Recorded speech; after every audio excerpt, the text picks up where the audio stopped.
हरिभक्तपरायण आदरणीय बाबा महाराज सातारकर यांचं स्वागत श्रीमंत दगडूशेठ हलवाई गणपती ट्रस्टचे विश्वस्त माननीय मुरलीधरराव लोंढे करतील.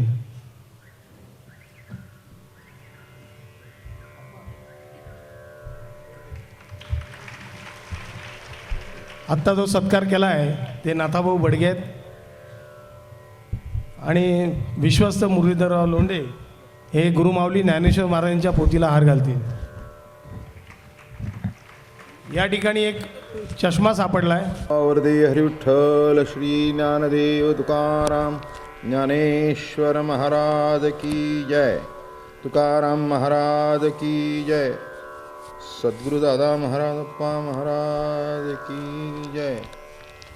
कृष्णमूर्ती होय गे कळो आली सोय गे.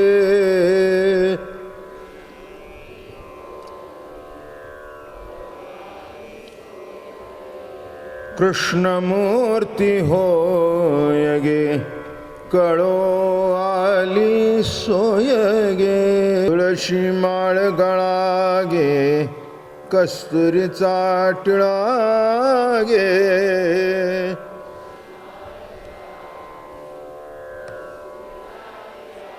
तुळशी माळ गळा गे कस्तुरीचा टिळा गे.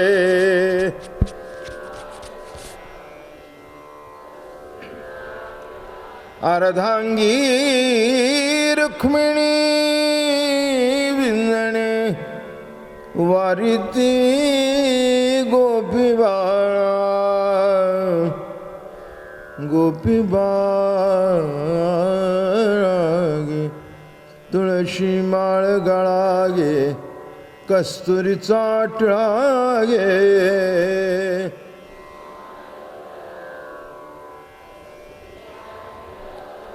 पितांबराची कास गे कैसिली सावकाश गे.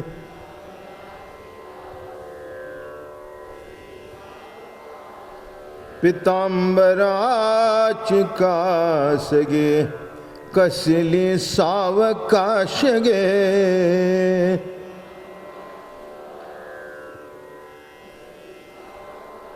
नारद तुम्बर गायन करती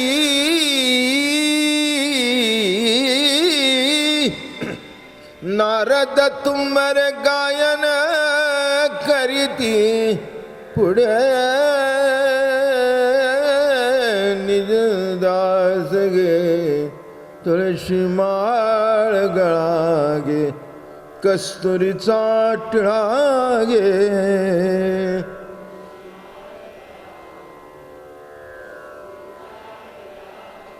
अर्धांगी रुक्मिणी विंजणे वारिती गोपी बाळा गे तुळशी माळ गळा गे कस्तुरीचा टिळा गे.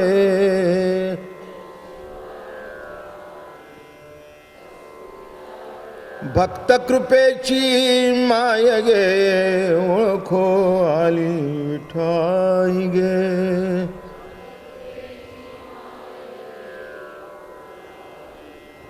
भक्त कृपेची माय गे ओळखो आली विठाई गे.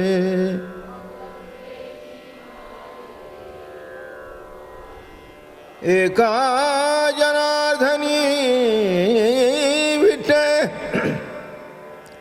जोडी आले पाय गे जोडी आले पाय गे तुळशी माळ गळा गे कस्तुरीचा टिळा गे.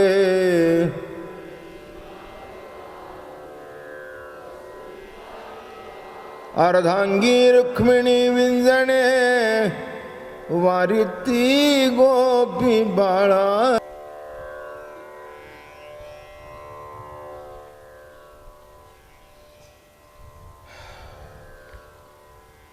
माऊली महावैष्णव संत श्रेष्ठ नाथ बाबा माऊली आदि सर्व संत नामदेवराया जगद्गुरु तुकाराम महाराज आणि शुक महामुनी लौकिक असं गोपीगीत सांगत आहेत. जिथे प्रेम आहे तिथे व्यथा आहे, किंबहुना व्यथा म्हणजेच प्रेम.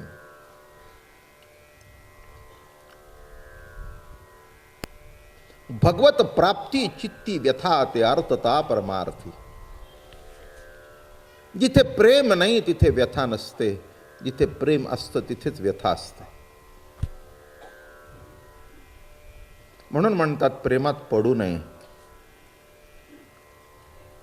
कारण कल्पना आहे आपल्याला, पडलेल्या माणसाला लागतंच ना. एखाद्याला आपण विचारलं का लागलं कसं, अहो कालच पडलो. जमिनीवर पडलं तर खरचटतं आणि प्रेमात पडलं तर कुठे खरचटतं ते तुमचं तुम्ही बघून घ्या. म्हणून प्रेम ही व्यथा आहे. ओवी सांगू का त्याच्यावर?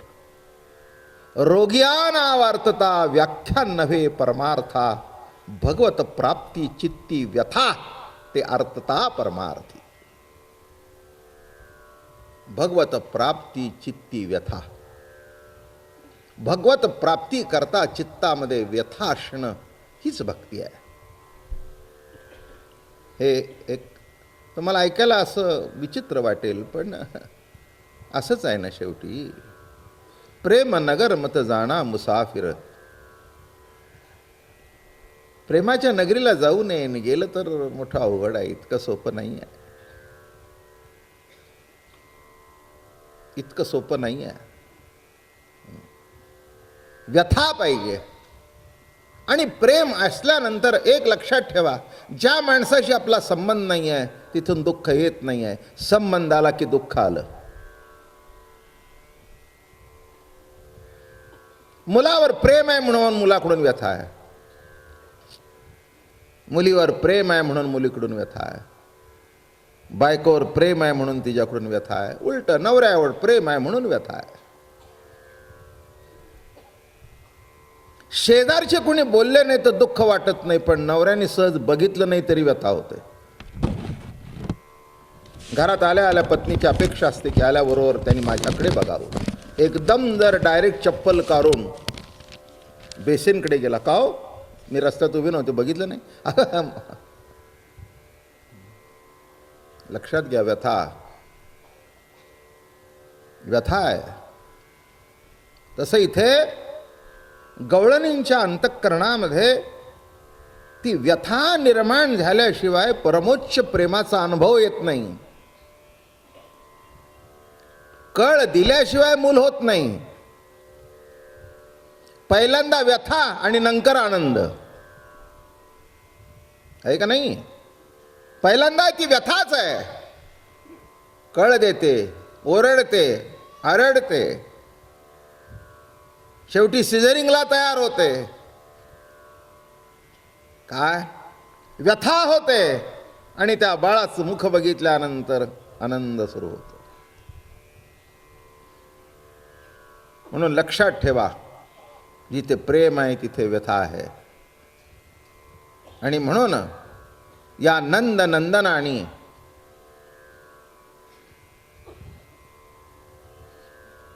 व्यथा दाखवली भक्तीतली, प्रेमातली, की त्याशिवाय एक तुम्हाला सांगू का, व्यथेमध्ये मनुष्य त्याच्याशी एकरूप होऊन जातो. बघा, तुमचा पाय चांगला असताना तुमचं पायाकडे लक्ष जात नाही, पण पाय दुख लागल्यानंतर ना असाच धरून बसता.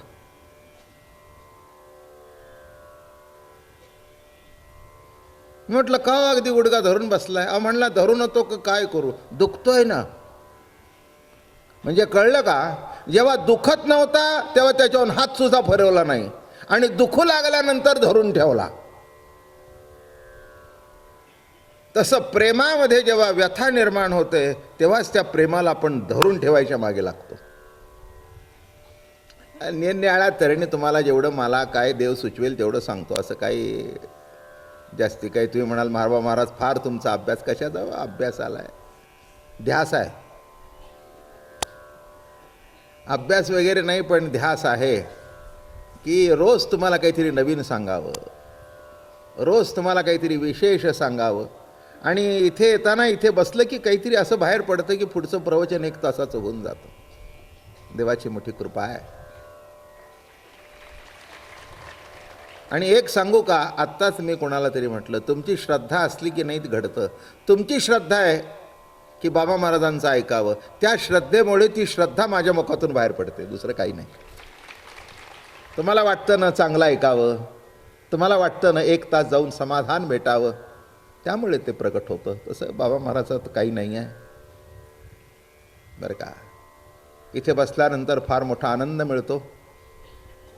तुम्हाला तर मिळतोच, पण मलाही मिळतो, मलाही मिळतो, जरूर मिळतो. आणि मिळतो म्हणून कार्यक्रम करतो आहे, नाही तर तसं काही आवश्यकता नाही. देवाच्या कृपेने अपने मंदिर में बैठ बैठ कर तेही करू शकेन. पण 2 गोष्टी आहेत. माणसं जोडली जातात, माणसांचे संसार सुखाचे होतात. एखाद्याच्या जीवनामध्ये परमोच्च दुःख आलं असेल तर श्रद्धेच्या माध्यमातून ते निवारण होतं, त्याला कुठेतरी वाटचाल सापडते. माणसं माळा घालतात, माणसं वारकरी होतात, बुडलेले संसार असे वर तरुण निघतात. पुष्कळ झालं. तेवढी योग्यता आहे का नाही, तेवढी लायकी आहे का नाही, तेवढी माझी ताकद आहे का नाही. माझी ताकद बिलकुल नाही आहे, पण ताकद हरिकथेची आहे. जी ताकद आहे ती हरिकथेची आहे. एक लक्षात ठेवा, ज्ञान साधन आहे, परमात्मा साध्य आहे. कर्म साधन आहे, परमात्मा साध्य आहे. योग साधन आहे, परमात्मा साध्य आहे. आणि श्रवण हे साधन नाही, श्रवण ही भक्ती आहे. बोलणं नीट कळतंय का तुम्हाला? काय म्हटलं मी? नवविध भक्तीमधले पहिली भक्ती कोणची आहे? म्हणून तुम्ही हे साधन करताय का? नाही, ही भक्तीच आहे. हे मूळ मुद्दा लक्षात घ्या. काही ना काय वाटतं की आम्ही ऐकायला, नाही नाही, ही हरिकथा, ही श्रवण भक्ती घडते तुमच्या हातून. ज्ञानाला साधन म्हटलंय, परमात्मा साध्य आहे. जप तप करणं हे साधन आहे, परमात्मा साध्य आहे. इथे नाही, श्रवण ही भक्ती आहे. आणि म्हणून इथे परमात्मा, जिथे हरिकथा चालू आहे तिथे परमात्मा प्रत्यक्ष आशीर्वाद देण्याकरता उपस्थित असतो. फक्त तुमची श्रद्धा पाहिजे, नसेल तर दिसायची नाही. म्हणून लक्षात ठेवा, श्रवणाला कधीही साधन म्हणू नका. ही भक्ती आहे, आलं का लक्षात? आणि जसं जसं आपली श्रवण वाढतं म्हणजे भक्ती वाढते, तसा एक एक विषयाचा उखाल होतो, एक एक पाकळी खुलत जाते. पहिल्यांदा श्रवणाच्या मिसे बैसावे, येऊन बसा. मग एक रोप लावलं, मग त्याला रोजच्या श्रवणाने पाणी घातलं, मग 1-2 पानं आली, जरा झाड वाढलं. कालांतराने एक कुठेतरी कळी आली. मग त्या कळीवर लक्ष ठेवून, म्हणजे आपण आपलं समजावं, आपल्या अंतःकरणामध्ये कुठेतरी एक कली उमळते भक्तिप्रेमाची. आपणच म्हणतो ना, अहो मला काही कळतच नव्हतं, मला इतकं आवडत पण नव्हतं, पण आमची बायको म्हणाली. असं सगळ्याच्या बाबतीत नाही. काही पुरुषांच्यामुळे बायका आल्या, काय बायकांच्यामुळे पुरुष आले, असे दोघं मिळून आले आणि आमचे हॉल भरला. काय घडलं? हो, काही पुरुष काही इतके काही आपलं, चल जा तू आपले कथा ऐकायला जा, काहीतरी कर. मग ती म्हणली, अहो तुम्ही असं कसं नव्हतं, तुम्ही समजू नका उगीच काहीतरी, येऊन तर बसा तरी. बसा लागल्यावर म्हणला, बरं वाटलं बरं का.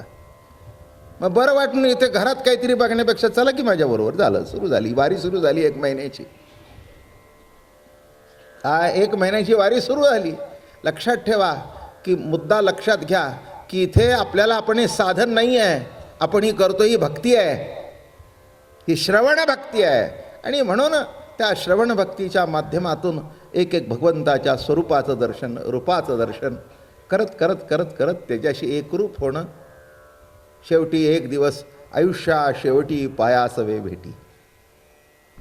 एक दिवस असं होऊन जावं की हे जे श्रवण केलेलं आहे ते श्रवण इतकं रोमरोमामध्ये मुलावं ही कालांतराने मुलं बाळं जवळ असतील, घरदार जवळ असेल, पण असून सुद्धा त्याच्यामध्ये जैसे जळात पद्मपत्र असा तो राहील आणि उत्तर आयुष्यामध्ये शेवटच्या काळामध्ये त्या प्रभूशी श्रवण भक्तीने एकरूप होईल. हेच भागवताचं सार आहे. परीक्षितीचा शेवटचा काळ आहे. मी काय बोलतो लक्षात आला का मुद्दा? परीक्षितीचं आयुष्य संपलेलं आहे. 7 दिवसाचं आयुष्य बाकी आहे. पण 7 दिवस श्रवण केलेलं, भक्ती घडली त्याच्या हातून. आणि भक्ती नुसती घडली नाही, संताचे संगती मनोमार्ग गती. शुक महामुनीच्या संगतीमध्ये ती भक्ती घडल्या कारणाने अंतकाळाच्या वेळेला देवाचं स्मरण करण्याची गरज नाही आहे. तुम्ही म्हणाल बाबा महाराज शुद्धीवर आहात का? पूर्ण. हे जे सगळे सांगतात ना अंतकाळी स्मरण कर, बिलकुल तुम्ही करू नका. इथल्या कोणीही देवाचं स्मरण करू नका. लिहून ठेवा माझं. आज बाबा महाराजांनी असं सांगितलं 21 तारखेला की देवाचं स्मरण करू नका. आणि खाली लिहा, त्यांनी पुढे असं सांगितलं, रोज जर तुम्ही माझं स्मरण कराल तर अंतकाळाच्या वेळेला मी तुमचं स्मरण करीन. हे लिहून ठेवा. आयुष्यभर जर तुम्ही माझं स्मरण कराल तर शेवटी मी तुम्हाला कसं विसरीन? अरे मला कळत नाही का? अंतकाळाच्या वेळेला वात पित्त कफ याचा असर असतो. वात आहे, पित्त आहे, कफ आहे, असर असतो. बुद्धी चालत नाही. अशा वेळेला तू माझं स्मरण कसं करशील? पण नित्य नेमाने तू श्रवण केलंस, माझं चिंतन केलंस, काळजी करू नकोस. शेवटी मी तुझ्या समोर येऊन उभा राहील. हेच श्रवण भक्तीचं श्रेष्ठत्व आहे. याच्याकरता परीक्षिती राजाला सांगितलं, ऐक राजा, तू नुसतं ऐकत राहा, तू श्रवण करत राहा, पुढची चिंता तू करू नकोस. पण नुसतं चिकित्सक म्हणून येऊ नकोस. मनोभावे ऐक. तनु मनु शरण विन टलो तुझे पायी, बाप रखुमा देवी वरा विठ्ठला वाचोनी आणुने काही. तनु मनु शरण विनटलो तुझे पायी. तनु मनु शरण ये. बस लक्षात ठेवा, नुसती साधना म्हणून करू नका. ही माझी भक्तीचा भाग आहे. या दृष्टिकोनातून घ्या. इथे देव भेटायचा नाही. देवाच्या प्रतितीची जी कळी माझ्या झाडाला लागलेली आहे ती रोजच्या श्रवणातून उमलावी आणि एक दिवस असा फुललेला गुलाब व्हावा त्याचा. एवढंच हेतू आहे बरं का. इथे देव बिव भेटायचा काही नाही आहे. देव भेटायचा कोणी जर इथे म्हणला, रागवीन मी तुम्हाला. कसा देव भेटायचा म्हणता? जो कधी तुम्हाला सोडूनच गेला नाही तो कसा भेटणार बाबांनो? तुम्ही सोडलं तरी त्यांनी सोडलं नाही म्हणून जिवंतपणा आहे. तुम्ही त्याला किती धरलं मला माहिती नाही, पण तो तुम्हाला सोडून कधीच राहिला नाही. एवढं तरी कळू द्या. एवढं तरी कळू द्या. तुम्ही किती धरलं मला माहिती नाही. कुणी बायको करता धरला असेल, कुणी मुला करता धरला असेल, कुणी सत्ते करता धरला असेल, कुणी पैसा करता धरला असेल, पण त्यांनी तुम्हाला या कशा करताच धरलं नाही, फक्त तुमच्या अस्तित्वाकरता तुम्हाला धरलं. तुम्ही जिवंत असावा. काही कळायला नको त्या माणसानं वाटतं नको. अरे तुला नको करून काय करतंय, त्याला वाटतंय ना पाहिजे. म्हणून लक्षात घ्या, असा हा कृष्ण परमात्मा रसरूप भगवान, रसरूप भगवान आहे. हा रसरूप आहे. तुम्ही वैकुंठामध्ये गेलात तर तुम्हाला सिंहासन अधिष्ठित परमात्मा दिसेल. थाटात बसलेला आहे, सिंहासनावर बसलेला आहे. बरं का. जेव्हा ती गवळ्यांची पोरं होती ना, जेव्हा आता पुढे किती होतंय कोणाला माहीत, मथुरेला जेव्हा गेले की नाही, आणि त्यांनी बोलवणं पाठवलं की तुम्ही मथुरेला या, आणि तो काय तिथे ते मग पुणे द्वारका बिरका ते सिंहासनावर गड्यानो कृष्ण गडी आपुला राजा मथुरेचा झाला. काय म्हणतायत? गड्यानो कृष्ण गडी आपुला राजा मथुरेचा झाला. त्याचे तर पितांबर अमकं तमकं. इथे काही नाही, लंगोटीच होती. हां, गोकुळामध्ये लंगोटीच होती. हां, पितांबर त्याला बरोबर दिसत नव्हता, कारण बाकीचे लंगोटीवाले होते. लंगोटीवाल्याबरोबर लंगोटीतच राहावं लागतं. कळलं का? हां, तुम्ही हरिद्वारला वगैरे डोंगरात गेला तर असं जाऊन जमत नाही. ते तुमच्याकडे तुच्छतेने बघतात. लंगोटी जाऊन जा, त्यांना असं वाटतं कोई साधू आहे, नशे नाका. कपड्याचं फार महत्त्व असतं. तसा तिथे वैकुंठामध्ये बघितला सिंहासन अधिष्ठित. इतकं काही सोपं नाही आहे. ऐश्वर्य संपन्न, आणि तो ऐश्वर्य संपन्न देव बघितल्यानंतर भक्त चकित होतात. जवळ सुद्धा जाता येत नाही, त्याच्या जवळ सुद्धा जाता येत नाही. माणसं जायला बिचकतात. अहो, केवढा मोठा राजा, तो कसं जवळ जावं? आम्ही कोण येरे गवाळेन ते काय? हां, आत्ताच गाईच्या धारा काढून आलो. हां, ते साबण लावून हात धुवायचंही माहिती नाही. आणि हा तर राजा मथुरेचा झाला, सिंह